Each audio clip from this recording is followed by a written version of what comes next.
Hi, how you doing, and welcome back to the video on the channel. Today what we have for you is our weekly video where we look at the players who are being transferred in by the most FPL managers and the players who are being transferred out the most, and we discuss what we would do if we own them or if we wanted them. We're about halfway through the international break, so a lot of the transfers have already been made, but there's still plenty of time for you to make changes for your team, and hopefully this video will help you out with your decision making. So if you are new to the channel, please do like and subscribe. The support, honestly, it's been quality at the start of the season. Hopefully we can keep it going. Let's take a look at the first player. So the first player we're going to look at today is Xiao Pedro. Now, in order to be on this list of the most transferred in, usually you have to be not very highly owned to begin with. But that wasn't really the case with Xiao Pedro after game week 2. He's actually now the third highest owned striker in FPL. He's been bought in by a whopping 655,000 managers this game week alone, and we're still only halfway through it. Now, would I bring him into my team? I totally get why you would, because he's so cheap compared to a lot of other strikers. You know, it's really tempting to look at doing an Isak to Xiao Pedro and then trying to get Salah into your midfield. You know, you could upgrade your Saka. You know, that is two moves that together look really good. The question mark I would have is his fixtures. Now, immediately, Ipswich and Nottingham Forest, that's pretty good. So if you were looking for a short-term striker option, maybe a wildcarding in game week 6, yeah, definitely get him in. Even if you're owning someone like a Chris Wood or a Muniz, he's still cheaper than them. I wouldn't be put off by those fixtures. What I would be put off by is if you weren't planning on wildcarding and you didn't have an easy way to move off him. You know, from game week 6 onward, those fixtures don't look great at all. So I would just bear in mind your strategy moving forward, but he's a totally fine pick. I would just be wary of those fixtures. I would also say that just because he's gone up in price, 0.2 million so far, I wouldn't be put off. I think sometimes people think, he's already more expensive than he would have been, and that only really matters if you can't afford him. But you have to look at, like, if he was priced at 5.7 million at the start of the season, would you still want him? And if the answer is yes, which it probably would be, then you should get him in. Don't be put off by any price rises. So the next player we're looking at is Luis Diaz, and he is the second most transferred in player this game week, with 582,000 managers transferring him in. Still only 15.3% owned, so I would classify him as a differential. Remember, if a player is, say, 20% owned, that looks quite high, but it still means that 4 out of every 5 fantasy league managers don't own him. So if you're one of a manager that owns him, there'll be 4 other people who don't. That's still a differential pick. I think scoring highly in the last couple of game weeks with lots of returns, I totally understand why people are getting him in. I'm actually considering getting him in myself. If you've not seen my own transfer video from a couple of days ago, go check that out, because we do discuss Luis Diaz as an option in that video. And in the immediate fixtures, he also looks great. Nottingham Forest, Bournemouth and Wolves, even Crystal Palace, they're great fixtures for him. Now, again, a bit like Xiao Pedro, I would back Liverpool against everyone, but his mid to long-term fixtures aren't great. And the main reason for that is that you're also factoring in European football. Someone like Xiao Pedro doesn't have that conflict. Luis Diaz is at risk of rotation. Now, he usually plays about 60-70 minutes so far this season, but it's such a small sample size. You don't know what's going on behind the scenes in terms of other players' fitness, and eventually he's going to get rotated out. Now, it's not too big a deal because he's still mid-price midfielder, but it's whether you want to take that risk. I think if you were to bring him in for a couple of weeks and then swap to someone like Mbuemo once the Champions League starts, I think that's a perfectly good option. Just make sure you leave yourself enough transfers to do so. So the next player we're looking at is Erling Haaland. And, he's someone who you think wouldn't be on this list because he's surely already highly owned as it is. And he is. But a lot of people are still reacting to his consecutive hat-tricks and wanting to bring him in. Now, I get it because he's scoring really well.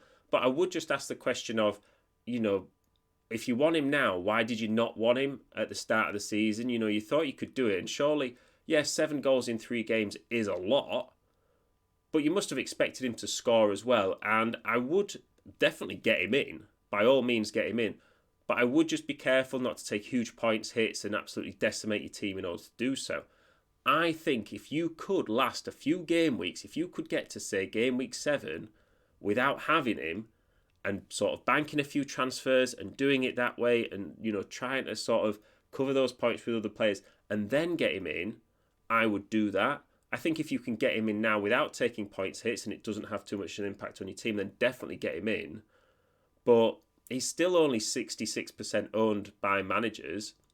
And I think that's all right. I think you can still get away with that. As long as you have Salah kind of backing it up. It's a bit like the Isak to Xiao Pedro and Saka to Salah thing. If you're doing that in reverse, then I think that's fine. But yeah, I just wouldn't throw away your whole team just to get him in, because that 7 goals in 3 games, I'm sure you've heard it before, it would equate, if he kept up that scoring rate, to 88 goals in the Premier League this season. So he's not going to sustain it. So if you're brave enough, could you last a couple more game weeks before getting him in? So the first player on our most transferred out list is Alexander Isak. And I get it from the position that he's disappointed so far, but if you owned him at the start of the season, you were probably thinking he'd score 20 goals in the Premier League. Newcastle don't have European football. I genuinely still think he'll score 20 goals this season. Now, he's probably going to do it in less games now. So if anything, now would be the time to own him. I know Newcastle aren't playing very well, but they are still undefeated in the Premier League. I think they've got 7 points from 3 games, which is great. You always say if a team's not playing well and still winning, then that's a sign of a good team. Well, that's what they're doing. So hopefully they're going to get it to click together. Now, I absolutely probably wouldn't buy him in, but if I owned him, which I do in my own team, I definitely wouldn't be selling him either. I'm not too fussed about the drop in price, but I do believe that Newcastle will come good. And that Wolves fixture, Fulham, Everton, 3 out of the next 4, I think they're good fixtures. So I would be holding on to him, but I do understand why people would be selling him if you feel like you can upgrade elsewhere. So the next player we're looking at is Ole Watkins. Now, he was on this list last week as well, and I think if you owned him, I just wouldn't sell him right now. I know he's got a knock, and, if that develops into a bit of a more serious injury, then, yeah, you should sell him, because the reason you would want him in your team is for these next 3 fixtures. But even the Man United, Fulham, Bournemouth fixtures afterwards, they're pretty good. So a run of 6 fixtures here, but if he misses half of them through injury, you might as well move off him now anyway. But I would just wait and see how bad that injury is. He is a top quality striker, and the fact that he's not England duty, whilst it might be concerning, it's probably good because he gets that rest. He gets to be at Villa and sort of work with the team, the backroom staff, and just get a bit sharper. Just sort of be living at home, a bit more of a consistent lifestyle, especially after being away at the Euros. And I think it's going to do him the world of good. And I wouldn't be surprised if he starts the next game. Now, a bit like what we said before, European football is going to be kicking in for Villa soon. So I think it all hinges on these next 3 weeks. But if you own him, I definitely wouldn't sell him yet. I would wait and see the injury news at least and just wait till close to the deadline, because it is one of those moves that you could regret, because you could end up transferring him out, bringing in another player now who could get injured on international duty, and then you just sat there thinking, oh, I should have just stuck with Watkins because he wasn't even going to play. He's definitely not going to get any more injured, from a fresh injury like some of the players who could do on international duty. So our final player on the list is Bukayo Saka, and when you look at his fixtures, they don't look great on paper if you're looking at just the numbers and the colours on the right-hand side. But as we know, they're not updated in FPL throughout the season. And when you look at those fixtures from an attacking point of view, you've got Spurs in red, you've got Newcastle in red, you've got Chelsea in red. Yeah, they're all away from home, but they're not against great defensive teams right now. The Man City and Liverpool games aren't good, but at least Liverpool's at home. And then in the middle, you've got Leicester, Southampton and Bournemouth. So from an attacking point of view, I think there's about 5 or 6 fixtures that I'm not too fussed about Bukayo Saka being in at all. I think if you owned him, I would just hold him for now. I know, I get it. If you're moving from Saka to Salah, then yeah, you probably should go for it.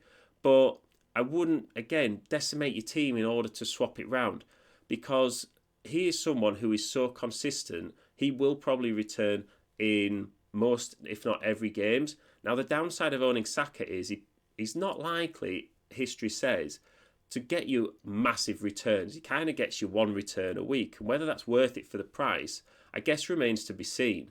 But for me, if I owned him, he's 10.1 million now anyway. So if he drops down in price, I've not lost anything, because he'd have to rise to 10.2 in order for me to sell him for a profit anyway.